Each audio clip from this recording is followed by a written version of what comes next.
Watching everyone around you become parents while you're still waiting for your turn can be painful.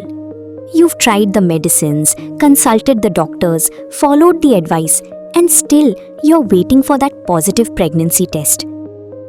And you start wondering, will it ever happen for us? If you've been trying to conceive and feel like you've tried everything, take the next step with personalized guidance. Book a consultation with Dr. 𝗟𝗶𝗏 Sarma and the Janitva IVF team to understand what your next step could look like.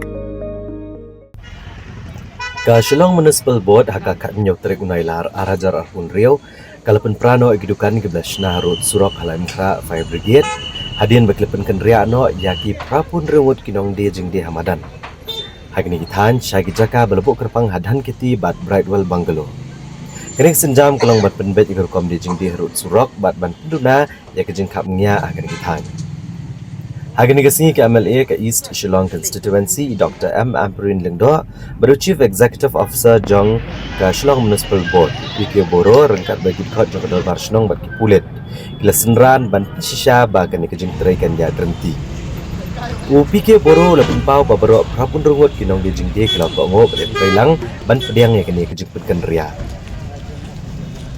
wala kejing penkan ria kala long ke bajai-jai pun kinong de jing de kiba la sengyo la slam la inkra bat fire brigade kila penpau bagan ni kejing penkan ria sikicaka ke 𝗏𝗏𝗧𝗏 kan la ban ketak ka kam kejam kayo ka kot jongki la kejing do kinong thiet ba man la kesni penban ki bor sensyar kila kular ban yarap iki hado pendala ban kentio kat skambiang hakini kicaka ke 𝗏𝗏𝗧𝗏 The status of the municipal.